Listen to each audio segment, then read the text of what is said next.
Hey y'all, welcome back to At the Table podcast. It is me, your host, Fikayo, and I hope you are growing, loving, and connecting. How are you guys? Wait, first off, let me start off. I'm sorry if my voice sounds funny. It is literally like 5 o'clock in the morning. Why is it 5 o'clock in the morning? It's because I accidentally fell asleep last night when I knew I was supposed to record this podcast. So even when I was sleeping, my body was doing me the nerves. Y'all ever get that? Like when you just can't sleep because you know you had to do something? Yes. My body was like, no ma'am, you said you was going to do this thing and you ain't get it done. Now you have to get up real early before the whole house wakes up so that you can record this thing because this year you talked about being consistent, right? You talked about being disciplined, right? Right. So here I am, bright and early in the morning. You guys are the first people I'm talking to. I don't even know if I've spoken to God yet, but here we are. How are you? How are you? How am I? I'm okay, you guys. I've been watching this show. It's called The Parent Test, and it has all of my emotions. It has all of my heart. I have been crying because of the show. Like, I didn't even think a show called The Parent Test would be able to make me cry. Yes, I have been bawling. And I think everyone should watch it. Everybody, even if you don't want to have kids, even if you're not a mom, and I'm obviously not a mom, but I do want kids. I think everyone should watch this show. It is a quality show. It is wholesome TV. So let me tell you all about it. So essentially they take like 12 different types of parenting and they kind of put them against each other and see which parenting style is the most effective. And it's really nice. It's really nice to even just watch. And one day, by God's grace, as a future parent, look at what these parents are doing and be like, okay, I do want to do this with my kid. And I don't want to do this with my children. And I don't know. It's really good. It's wholesome TV. I think that you should watch it. If you do watch it, please talk to me, DM me, call me on Instagram. Like, it don't even matter. Just be like, Kyle, I watched the show. I loved the show. Ooh, somebody is awake. Dang. So much for doing it at 4:30 in the morning, huh? Okay, crisis averted. But yes, I think you should watch it. And if you do, just let me know. Let me know if you watch it. And I think you'll enjoy it. What else did I want to talk about really quickly? So, another thing I have been dealing with, especially with this podcast, I guess, is this. How is it supposed to look? How is it supposed to be? What is the tone of this podcast? Who is it even really for?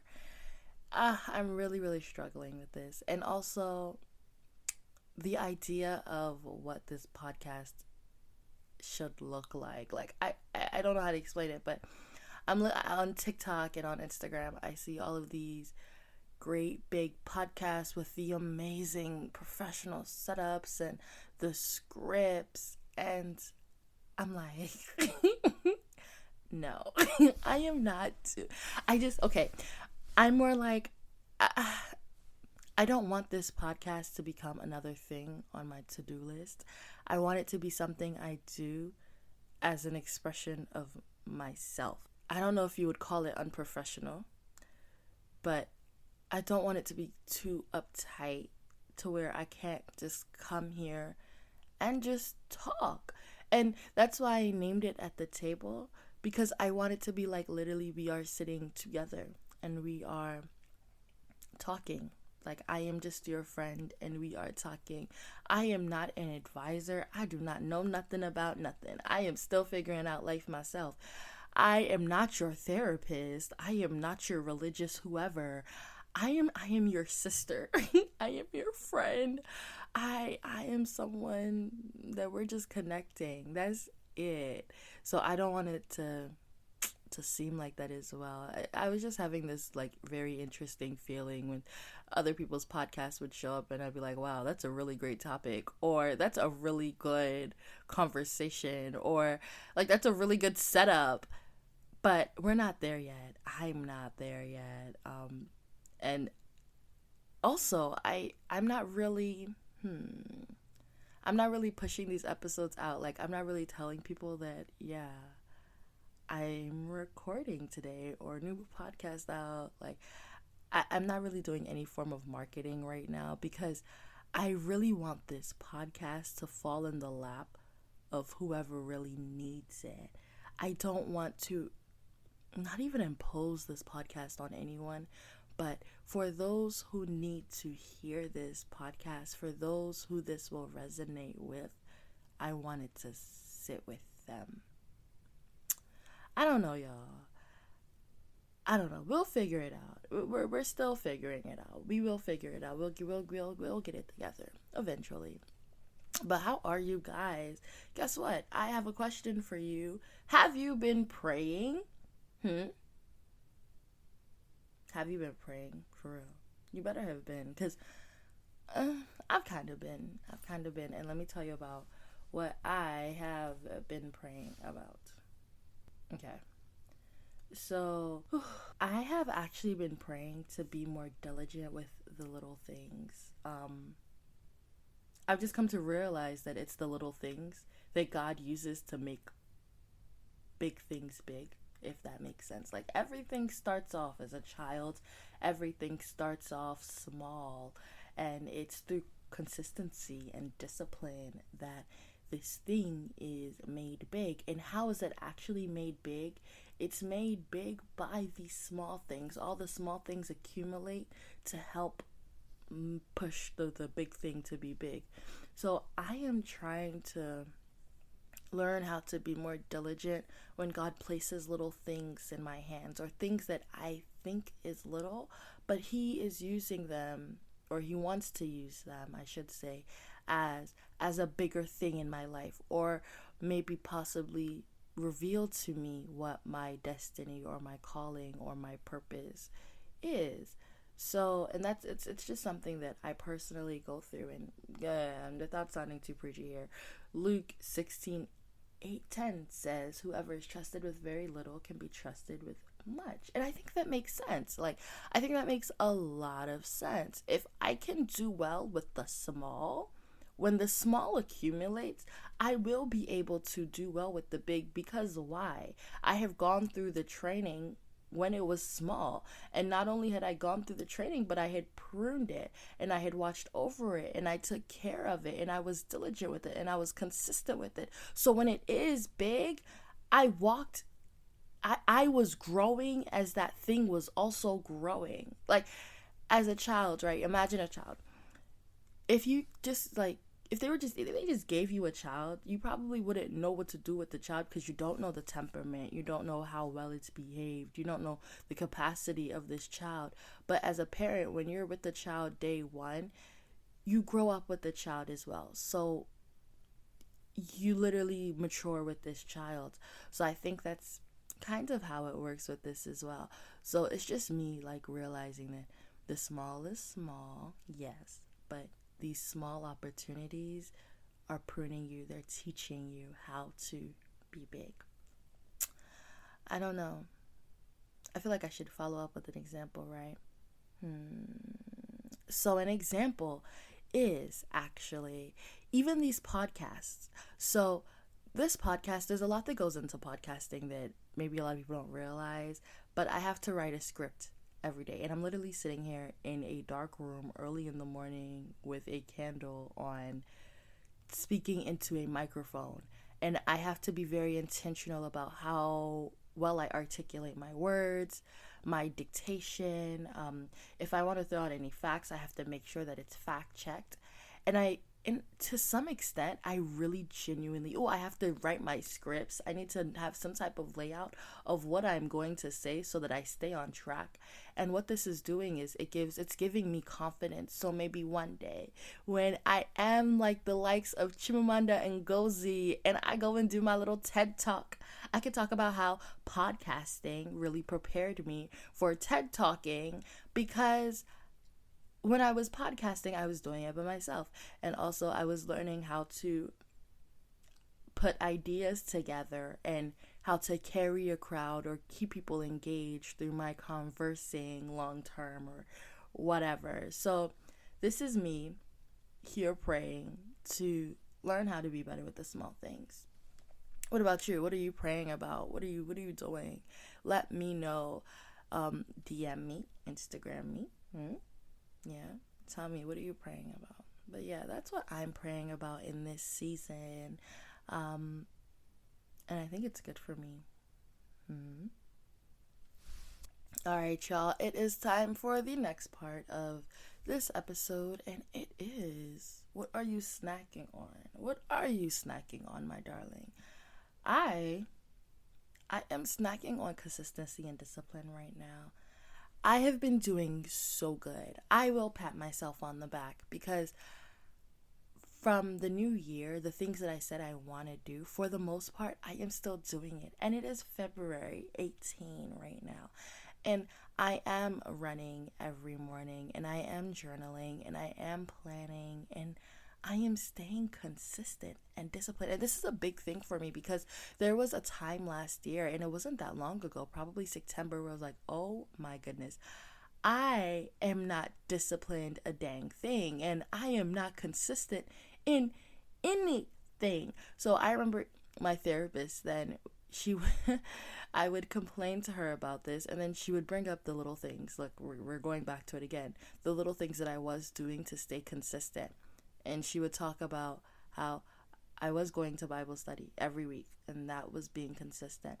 And I was showing up to therapy sessions every week, and that was being consistent, and going to church every Sunday, which was also being consistent. So it wasn't that I didn't have patterns of consistency in my life. It's just that the muscle wasn't strong. And one of the reasons why I wasn't strong was because I wasn't conscious of even the small things that I was doing that was leading up to my consistency. So maybe now I should put a consciousness on the things that I'm doing that I am being consistent in, and maybe I will become better in it. And actually, so then after that, I did start being conscious of what I was consistent in. So I would count it, right? Okay, I go to church every Wednesday, therapy, I do this, that, this. So because of that, I was like, okay, I also want to have this skill. Let me add on this, and let me add on planning, and let me add on running every day, and let me add on drinking my water every day as well. So I added those on, and though even just those three things that I mentioned, I think I have more, but even those three things that I mentioned, because I'm like, okay, I'm going to do this every week, and I am going to stay consistent in this. I have been. Like, it's a big thing for me. It's a very, very big thing for me. It's a very big thing for me because it was something that I I wanted to follow. I was really, really upset over it, the fact that I just didn't think I had these skills. But now that I'm growing it, oh my gosh, I'm so happy. And not only am I just growing it, but I've been watching those YouTubes about consistency and discipline, and I have been listening to those motivational speakers because I find actually that when I listen to these motivational speakers, when I have to run in the morning and I don't want to, it's this man's voice like, you don't want to be good today. Or don't you want to be better today than you were yesterday?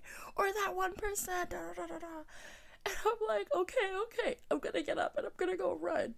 Or drinking my water. I can literally visualize those girls in the YouTube thumbnails where they're holding their gallons of water and they're like, I drank a gallon of water today. And me, I'm here struggling with, a 16-ounce flask.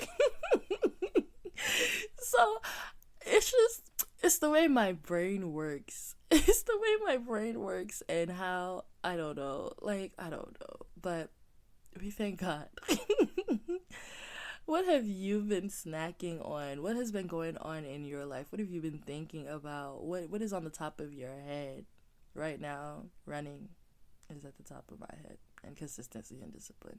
And also, for those who don't run is actually pretty great. It's really, really great, you guys. You guys should run. It keeps you young, one. And it also is good for your joints. Okay, maybe not your joints completely, but it is good to move your body. So it is good for your joints, and is good for, you remember when I was talking about how I'm not your advisor or your therapist? You see, look at me falling into the trap right now. This podcasting recommendation advising trap. I beg you, do what you want to do, but make sure that you move. Move your body is very, very important.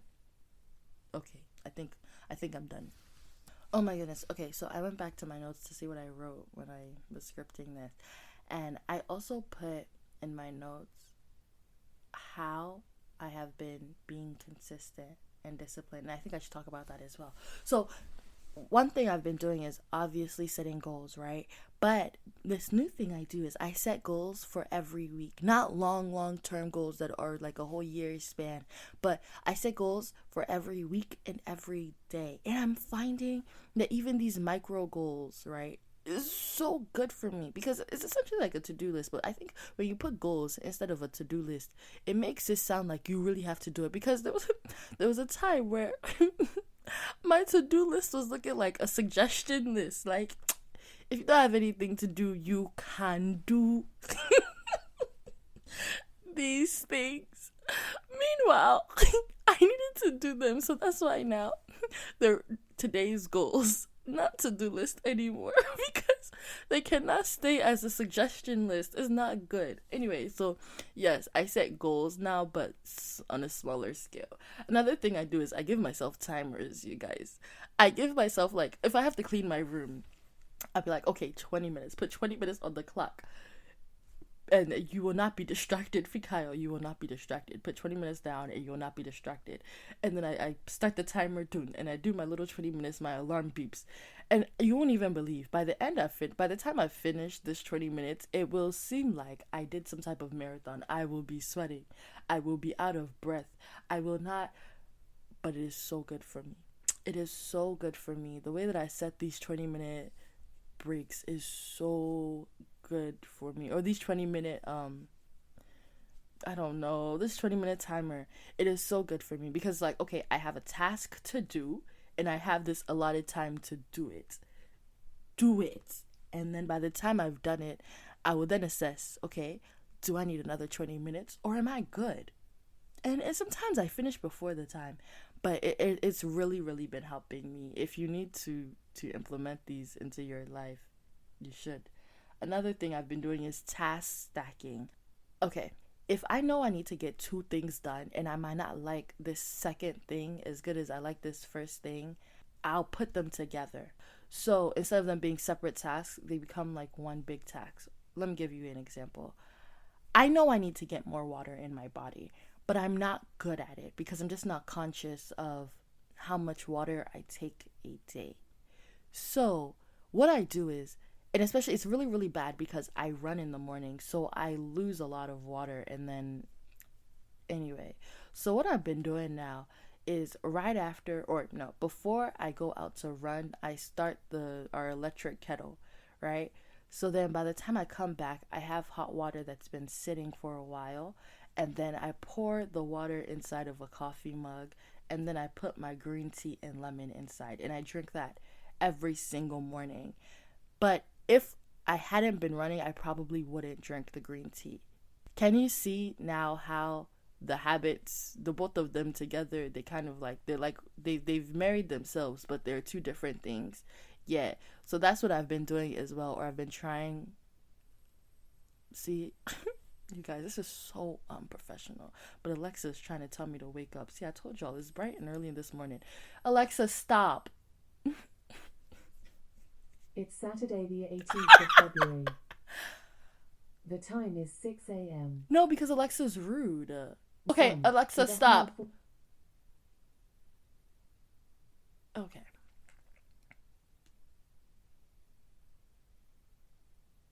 I don't know where I was. Wow, that's crazy. Okay, yeah, so habit stacking. Yeah, it's really great. I recommend it. I think that was my last tip. All right, we're done with that segment. I don't know. I feel like I just want to talk to y'all just a little bit more. You guys, I got a pimple. Okay, let's go back. I got a pimple this week. I do not have pimples. And if I sound proud, I'm not, I promise. When you guys were all having pimples, I was dealing with eczema.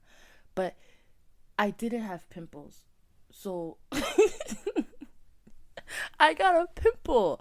And I didn't know what to do. I didn't know how to behave. I don't know how to deal with this. I have never been tried in this form before. So this was all new territory for me. And someone told me that I should use ointment to put on my pimple. And I was like, I have never been in this territory before. This is strange man land to me. I don't have the equipment. I do not have the tools to handle this. Like, what? I don't own any ointment. I have never had to look for ointment. Okay, I did when I had my eczema rashes, but those are all prescribed to me. Like, I have never gone to an over the counter drugstore or whatever to go and look for anything to put on my pimp. I've never even looked up any acne, nothing. So, what? I don't know. This is really like doing something to me. This is a new trial, and like it's getting dark on my face. I don't know what to do. I don't know what to do. And I probably sound like a brat, but this is a real life situation for me. And I feel like, well, I've told all of my friends, and I feel like if we were sitting at a table, we would be talking about this too. So that's why it's relevant in this moment. Anyway, so today I wanted to talk about journaling. Do you guys journal? Because I do. And I journal quite chronically, actually. Like it's my thing. Journaling keeps me sane. Actually, I know I'm okay when I'm journaling. If I am not journaling, something's going on and it's not good. So, journaling grounds me. My therapist would be so proud. Anyway, journaling grounds me, and it does a very, very good job at that. And on Instagram, I asked you guys, I said, do you guys journal? And there 59% people said yes, and 41% people said no. And I also did one of those like comment things. So let me read to you what some people said. All right, so I have someone say it helps me clear my mind. Someone said no, they don't, because they'll write things down and keep looking at it and overthink and eventually rip the page. I do that. Someone else said yes, that they have to transfer their thoughts on paper. Someone said I have so many things going on in my head at once, so they have to journal because they can't sleep. Another one said it helps them keep up with everything, and the Lord said it is right to make a vision and make it plain. Someone else said it helps me with my thoughts and tact, and it keeps me closer with God. It calms my mind and it helps me regain my focus. Someone says because it's overthinking. Yeah, helps me with process my emotions and whatever my therapist said. I have too many thoughts, being consistent, sanity. Okay. I am seeing a lot of responses that correlate exactly with why I do it, actually. And the reasons why people said they don't do it are also common reasons to why a lot of people don't do it. And where do I start, you guys? Let's start with why people don't do it. I think people don't do it because there is no time. I also think people don't do it because they don't understand the skill or the tool. Like, imagine you have a toolbox, right? But you have a tool that you don't know what it is. You are always going to reach for that hammer or that screwdriver. But if this tool is a foreign tool, you're never going to use it.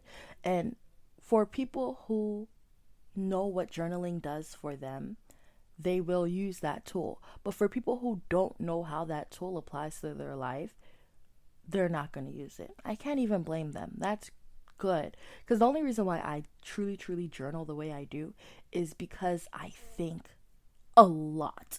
And also, I have very, very bad memory. So I journal for two effects. I journal because I need to get my thoughts down. They cannot live in my head. If they live in my head, let me give you an analogy of what it's like for all of my thoughts to be crowded in my head. So imagine you're sitting in a room, right? And in this room, there are balloons and there's helium in these balloons. So all of these balloons are rising to the ceiling. That's what my thoughts are. They're like they're all just at the top of the ceiling, and I'm just like this small person in this room, and eventually it will feel like that room is suffocating me. But when I journal, it feels like I am taking a string, I am cutting the string, I am taking the balloon down from the ceiling, I am tying a knot around that balloon, and I am grounding it, or I'm taking a stone now, and I take a stone and I tie a knot around that stone as well, and I ground the balloon. And then eventually, by the time I have done that process with every single one of the balloons, I can now see above all of the balloons instead of me feeling like the balloons are crowding me. That is why I journal. The thoughts just can be too many, too much, too overwhelming. I have to ground them, I have to see above them. And that's what journaling does for me. Also, another reason is because I have really bad memory, as I stated. I will not remember anything. Even if, like, it could be the best day of my life, give me 2 weeks and it will become very, very faded. So with my journaling, I am very, very intentional about documenting times in my life that feel good and also feel bad. So yes, I do document my highs and lows, but specifically for my highs, I love to go in detail. I like to get creative with it. If we go somewhere and I want to remember, I might save the receipt and tape the receipt in my journal, or we'll take a picture and I'll go to Walmart and print out a picture for 50 cents and I'll write about it and then put the picture there as well. And like truly, truly, truly, it makes me so happy. And even when I have the lows, I write about that as well because I want to document what I am feeling, and I also want to document how I get out of that feeling, because life is literally cycles. It will never just be like highs all the time, and you'll never just feel great all the time. You will have lows. So it is good to document those things and then see how you get out of it, so that the next time it happens, you know how you got out of the last one, so you do the same thing that helped you get out of the last one, or you revise or you tweak. And also, lastly, this is another thing that I am very, very conscious of. I want my children to read my journals. I want them to know 19-year-old me, 18-year-old me, 17-year-old me, 22-year-old me. Maybe when they're 22, age appropriate. But I want them to know that Fikayo, and I want them to be able to identify with me, and I want them to be able to identify with my problems and my struggles, so that when I tell them, like me too, I went through this thing as well, they don't think I'm fibbing, or they don't think that, like, I'm just trying to give them some type of reassurance or whatever. I want them to know that I dealt with this thing, and I dealt with this thing extremely, and this is how I got out of it. I just think it's just so beautiful that I wish my parents would have done for me, and it's something I want to do for my kids as well, just so that they know, like, baby girl, you are not alone, and I love you. And I even write that in my journal now, like letters to my daughters, letters to my sons, letters to myself. So yes, sometimes I also do prompts with my journals as well. When I first started journaling, I definitely used a lot more prompts than I do now. Now it's definitely just freehand. I kind of journal whatever is on my mind, free thinking, but it was definitely something that you have to get better at. It's definitely a skill. So at the end, I'll give you guys tips on journaling that I have accumulated while I journaled, and I can show you all of my journals for proof, you guys. I'm a veteran in this thing, you feel me? But yeah, I think it's great. I think everybody should journal. I think it's necessary. It's necessary. But for those who don't, it's okay. You don't have to. But hopefully, as you're listening, you are getting more encouraged to journal if you don't journal. So I started journaling in 2015, and I actually have my very first journal sitting here right in front of me. And I want to read it to you guys, or read some parts of it to you. I think it's hilarious. I think it's the funniest thing ever. But you guys, I was really sad in 2015, and literally sitting right in front of me, I had written a poem, or I don't even know if you'd call it a poem, to be honest. But I had written something, and some boy really broke my heart, apparently. And the title is He Doesn't. And I'm just going to read to you guys the first paragraph. Does he know how I feel about him? Does he know how much it hurts? Does he feel the same things I do? Does he understand I need him? Does he know how much he's helped me? Does he care? Does he know he's the reason why I laugh, the reason I smile, the reason I don't want to get up? Wow, which boy had me like this? That is crazy. That is crazy. I'm not gonna read the whole thing because I feel like I just don't want to be held accountable for 15-year-old me. Oh my goodness. I'm literally flipping through the pages as I'm talking to you guys right now. And I was really anti-Christian then too. Anti-religion. Because I just... let me read it to you. Let me read what I see in front of me. Christianity, spelled beautifully incorrectly, has no structure. To be honest, it's so flexible. I feel like the rules/commandments are so broad. And then I go into explaining why I feel like it has no structure, but okay.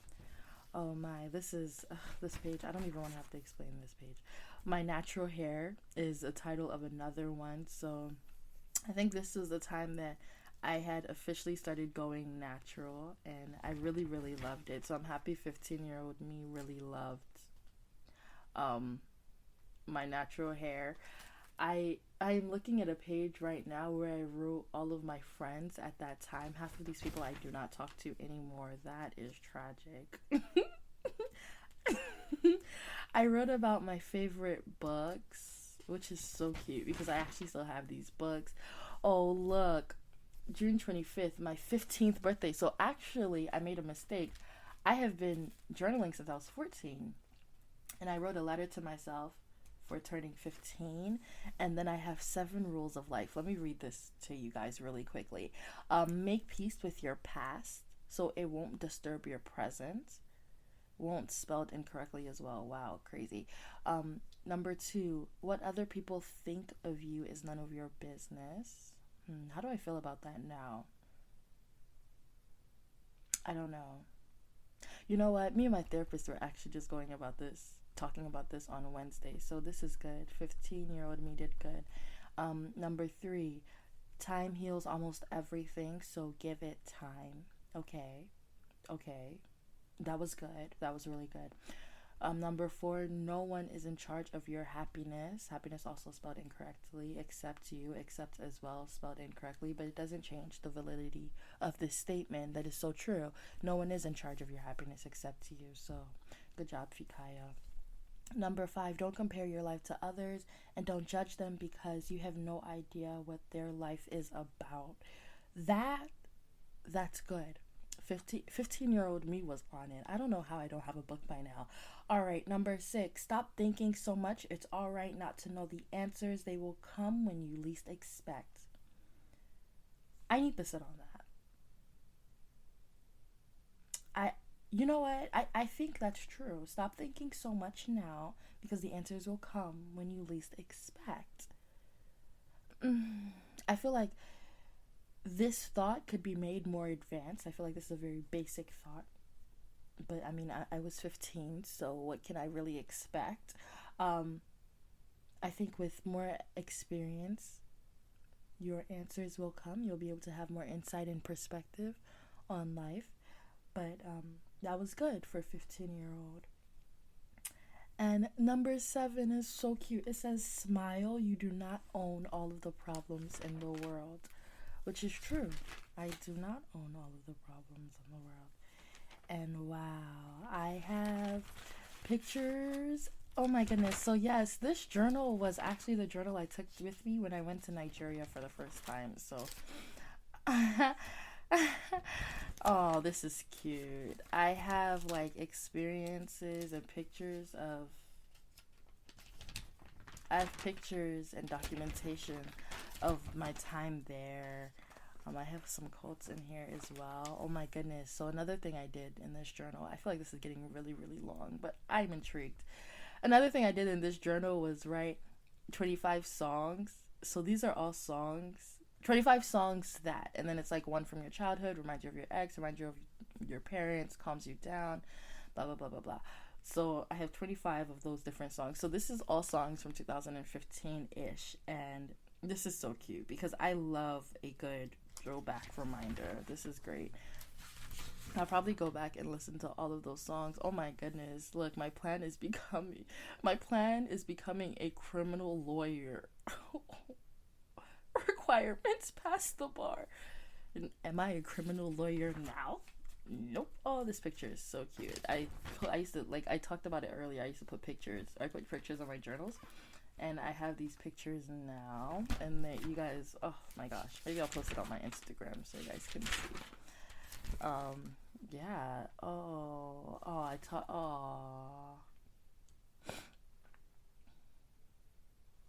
I talk about my mom in here, which is very interesting because we didn't have the best of a relationship then, but we definitely do now. I wrote letters to people. I wrote letters to Tola. She's probably not even listening to this, but she knows who she is. That is crazy. Letters to self. This is nice. Oh, I wrote the last day of 2015, so this is December 21st, 2015, and I wrote everything that I did that year. LOL. Oh, I'm cute.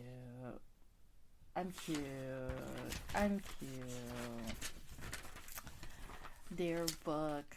I'm at the end of the book now. Dear book. This book has served me so well. I'm proud of myself. I kept up with this in under a year. As a thought bubble, it's a way to keep my thoughts and ideas. I'm proud I can look back at myself from May 2015 and March 2016 and be able to account for my emotional state at this amazing age. And I will keep up and keep trying to help myself by myself. I will cry. And I will only get stronger. I will only get better. I will survive this no matter what. I love you, Fikayo. You are strong. You are amazing. You are a wonderful, beautiful person. And you will do well. I love me.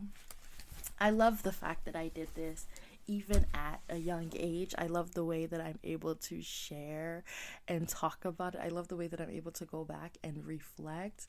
I like to see the differences in myself as well. And the things that didn't change, like how much I love myself and how, I don't know, it's so sweet. And how much I'm like, I'm going to get through this, and how resilient I am. There are the words, and confident I was. I love it. And I hope even just going back to my 2015 journal motivated you guys as well to maybe start your own. I really think it's a rewarding experience. And some tips I would give is, I'd say make it emotional. Please make it emotional. Make it mean something. Make it mean something to you, because when it does mean something to you, you are likely to keep pulling at that tool over and over and over again. So make it mean something. And you can start with prompts.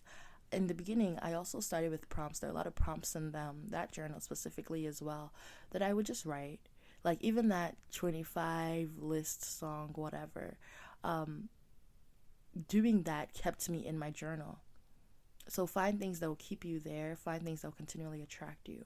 Now, I would say I'm an advanced journaler. I have quite a few. I've done quite a few. But I bullet journal, and I also regular journal. So I actually physically write out my planners. And this is what is called bullet journaling. So as my day goes by, I'm constantly writing in this very specific journal. And then I have a journal that I come to every night just for my thoughts only. But my bullet journal is for everything: life, thoughts, plans, ideas. Maybe one day, if you guys ask me, I will go more in depth with this specific topic. But start small. Start with something that's achievable. You don't even have to have a goal. Just have a journal that sits, that you can always see every day, and keep it by your bedside. And make it a thing. Like, I want to write. Just, you don't even have to say, I want to do it every single day. Just be like, I want to write. Have that passion inside of you. And as long as you're intentional about that passion and you're serious about it, you will find yourself like sad or upset and be like, okay, I need to get this out. Talking to a friend probably won't even help me right now. I just need to organize my thoughts, organize my feelings, organize my life. And then you write it. Or you could start with a bullet journal as well, where you don't even have to start making your own planners. You don't have to do none of that. You could just have a small journal that you keep and you take with you everywhere you go, just in case you need to write.